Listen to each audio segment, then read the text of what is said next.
channel YouTube Mas dan Ember. Putri Rasulullah yang memiliki cinta beda agama. Pernikahan beda agama pernah terjadi di zaman Rasulullah.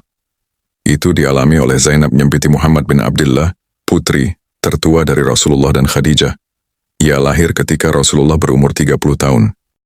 Saat Zainab memasuki usia yang layak untuk menikah, ia dilamar oleh Halah binti Khuwailid, bibi dari ibundanya, untuk dijodohkan dengan anaknya yang bernama Abu Al-As bin Rabi'.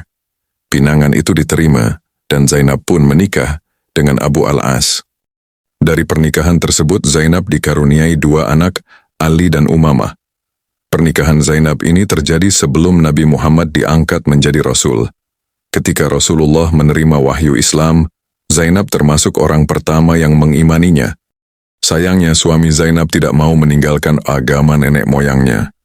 Hal ini membuat pernikahan mereka sulit dipertahankan. Zainab memilih Islam, sedangkan Abu Al-As tetap pada agamanya. Abu Al-As kemudian bergabung dalam tentara kaum Quraisy yang memerangi Rasulullah SAW. Dalam perang Badar, Abu Al-As menjadi tawanan umat Islam. Suasana menjadi tegang karena sesungguhnya Abu Al-As adalah menantu Rasulullah SAW yang menjadi tawanan perang. Dalam suasana tegang itu, kaum kafir Quraisy mengirimkan utusan untuk menukar Abu Al-As dengan tawanan yang lain. Dengan kesetiaannya, Zainab mengirimkan kalung hadiah pernikahan dari ibundanya, Khadijah, demi menebus Abu Al-As. Abu Al-As adalah suami yang sangat dicintai Zainab.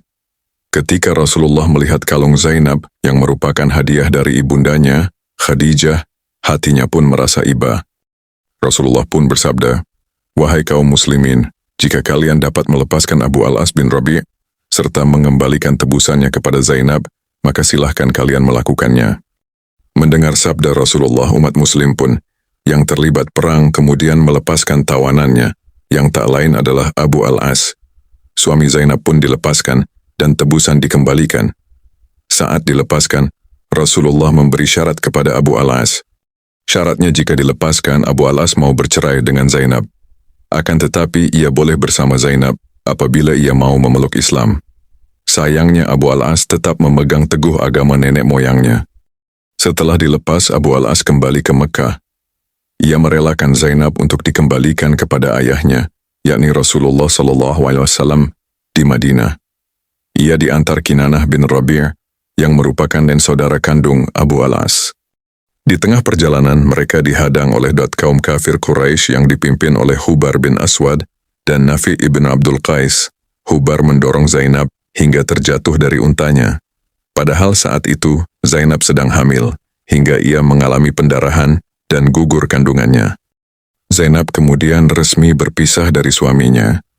Abu Al-As tinggal di Makkah, sedangkan Zainab di Madinah. Keduanya sangat bersedih atas perpisahan yang terjadi. 6 tahun lamanya Zainab hidup bersama Rasulullah di Madinah. Selama itu pula ia tak henti untuk berdoa agar Allah melapangkan hati suaminya untuk menerima Islam.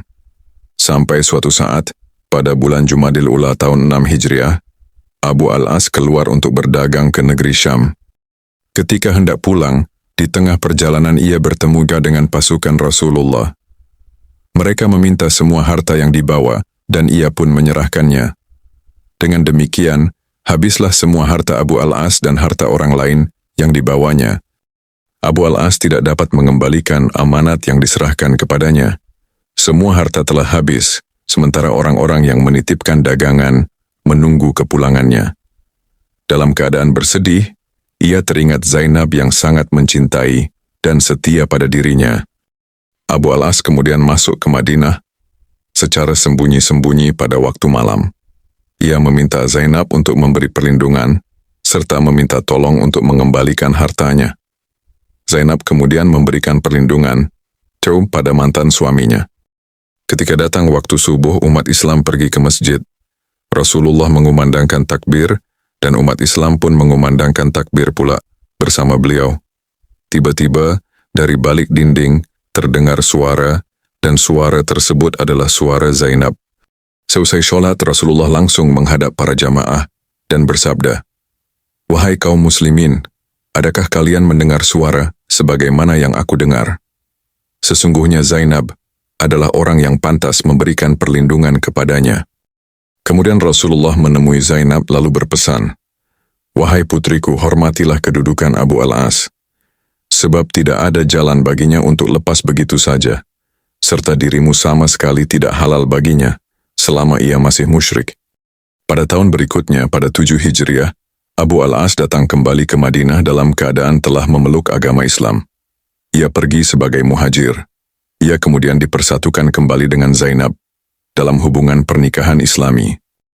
Melihat kesetiaan itu, Rasulullah sangat kagum pada Zainab yang setia pada suami meski telah lama berpisah, serta memutuskan syahwat terhadapnya demi memenuhi perintah Allah.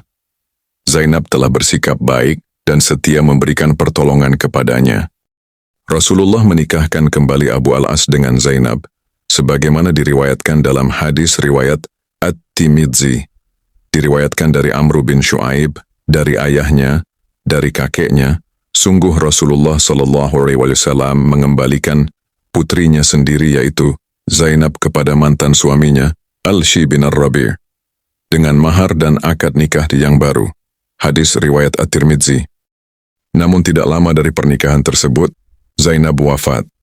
Abu al-As pun terpukul dengan peristiwa itu. Setelah kematian Zainab, Abu al-As selalu mengenangnya sebagai istri yang setia, tulus dan teguh dengan keimanannya. Itulah kisah cinta putri Rasulullah yang beda agama, bercerai dan kembali menikah dengan agama yang sama, yaitu Islam.